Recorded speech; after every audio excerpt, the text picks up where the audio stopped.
ओम नमस्ते, वंदे मातरम, जय हिंद।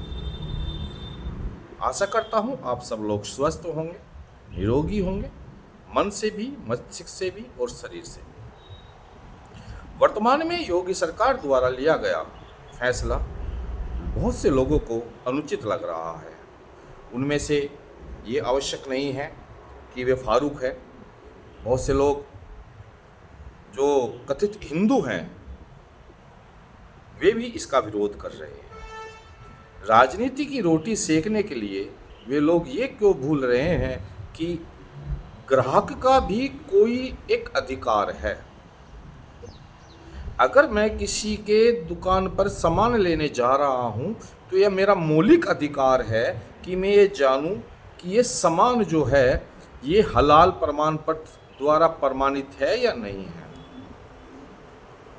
प्रत्येक भोजनालय में भोजन करने के लिए जाने से पहले मुझे ये पता होना चाहिए कि इसका पाचक कौन है, इसका मालिक कौन है, ये संचालित कौन कर रहा है। क्योंकि औषधि जहाँ शरीर स्वस्थ करती है वहीं भोजन मनुष्य के संस्कार को भी प्रभावित करता है।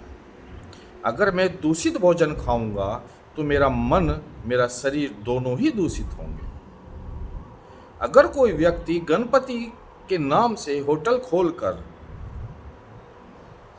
और कोई ऐसा पाचक रखता है जो मांस भक्षण करता है, गाय का मांस खाता है, या उसका मालिक गोभक्षक है और नाम गणपति होटल है, तो ये क्या एक ग्राहक को धोखा देना नहीं हुआ? क्या ये संविधान के अधिकार में नहीं आता कि ग्राहक के मूल अधिकारों का हनन ना किया जाए? क्या ये 420 का केस नहीं होता? अगर योगी जी ने ये कार्य किया है कि प्रत्येक व्यक्ति अपना नाम बताए तो ये तो ग्राहक के लिए उचित है, ये तो कानून लागू हुए हैं। फिर संविधान की हत्या कहाँ हुई?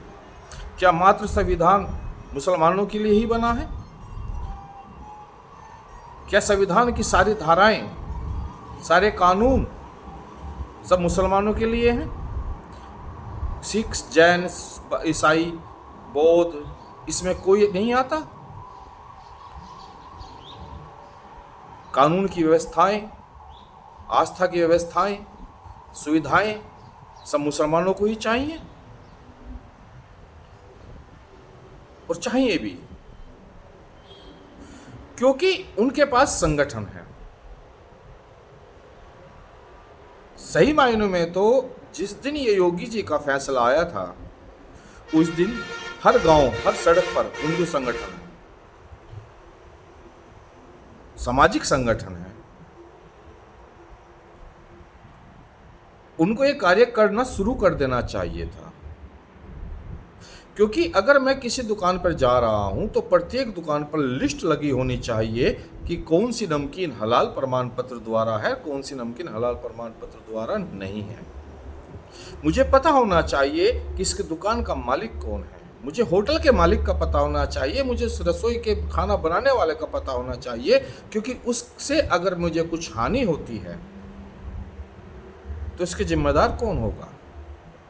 प्रत्येक होटल का रजिस्ट्रेशन होना चाहिए, पंजीकरण होना चाहिए थाने में, क्योंकि अगर उसने मुझे जहर दे दिया और कल को भाग गया तो क्या होगा? क्या ये ग्राहक का अधिकार नहीं है? मैं देखता हूं बहुत से नाई होते हैं, नाम रखते हैं हिंदुओं के, राम की तस्वीर, लक्ष्मण की तस्वीर भी लगाते हैं, लेकिन होते मुसलमान हैं।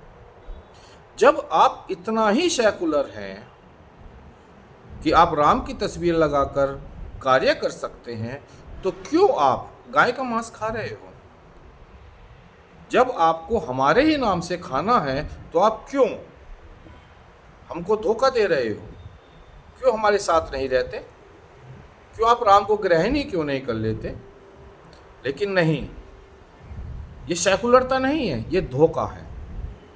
एक ऐसा धोखा जिससे हमारे चरित्र के, हमारे संस्कार के हनन होता है,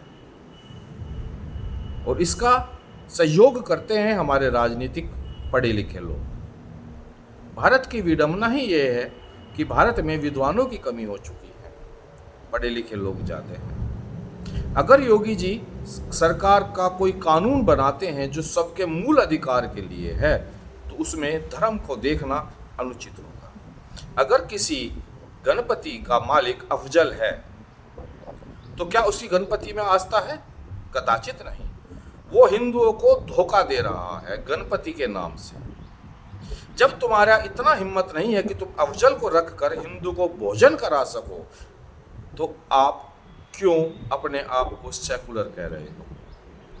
आप तो धोखेबाज हुए। ऐसे धोखेबाज लोगों के बीच में हम लोग जिंदा हैं, और उन धोखेबाज लोगों का साथ दे रही हैं पार्टियां, हिंदू पार्टियां। ओबीसी कुछ बोलता है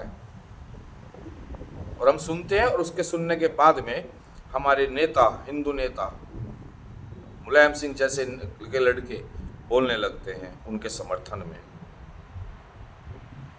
कि हरिंदर मलिक जी कहते हैं कि बंटवारा कर रहे हैं। बंटवारा जब नहीं हो रहा, जब गणपति का नाम रखकर हिंदुओं को धोखा दिया जा रहा है। अगर मैं किसी भोजनालय में जाता हूँ और भोजन करने के बाद में मुझे पता चलता है कि यह तो मुसलमान का है और नाम रख रखा माँ वैष्णो देवी ढाबा, तो क्या मेरे साथ धोखा नहीं हुआ? क्या मुझे मुकदमा कायम नहीं करना चाहिए? कदाचित करना चाहिए। और ये प्रत्येक हिंदू का कर्तव्य है कि अपने साथ होने वाले इस धोखे का विरोध करें। वर्तमान में जितने भी हिंदू संगठन हैं, उनको चाहिए कि वे अपना ग्राहक का अधिकार प्राप्त करने हेतु अपने आसपास जा रहे कावड़ियों से सिग्नेचर ले, हस्ताक्षर ले, क्योंकि सरकार के फैसले को मजबूत करें और उसको कानून बनाकर लागू करने के लिए सरकार को मजबूर करें।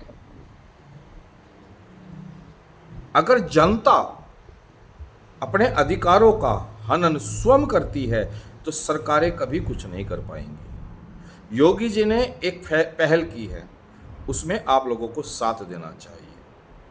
आपको चाहिए कि आप इस कानून को पूरे भारत में लागू कराएं कि प्रत्येक दुकान पर यह लिखा जाए कि कौन सी कंपनी का प्रोडक्ट हलाल है, कौन सी कंपनी का प्रोडक्ट हलाल नहीं है। प्रत्येक दुकान के मालिक का नाम, प्रत्येक होटल के मालिक का नाम, उसके रसोइया का नाम लिखा होना चाहिए। जैसे ही हम गेट में एंट्री करें, हमें पता होना चाहिए कि हम किसके होटल में आए हैं, इसका पाचक कौन है, खाने बनाने वाला कौन है, इसके शुद्धता के प्रमाण पत्र क्या है, क्या ये खाद्य मूल्यांकन पर पूरी खरा उतरता है। पूरी डिटेल वहां पर होनी चाहिए। ये हमारा अधिकार है, किंतु हम अपने अधिकारों को स्वयं हनन कर रहे हैं। मैं आप सभी हिंदू भाइयों से आशा करता हूं कि आप इस बात को समझेंगे और सोचेंगे कि ये मात्र कावड़ की बात नहीं है कि कावड़ खत्म हो जाएगी तो फिर हम जाएंगे तो पता चला वैष्णो ढाबा है लिखा हुआ और चला अफजल रहा है, तो हम फिर वही गौमूत्र खाएंगे और दुगना खाएंगे। उन कावड़ियों का दुश्मनी वो हमसे निकालेंगे। तो ये अब परमानेंट कर दिया जाए कि जो जिसका नाम से होटल है वो ऐसा ही रखे।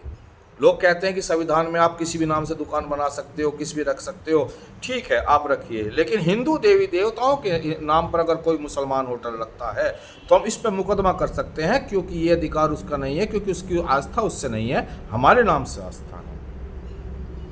क्योंकि अगर हम मोहम्मद साहब के नाम पर होटल खोलकर और जानवर का मांस बेचने लगे तो मुसलमान फतवा जारी कर देंगे। तो ये आस्था का विषय है, लेकिन हमारे अधिकार का विषय है जो संविधान हमको देता है। हम धोखा खाने के लिए पैदा नहीं हुए।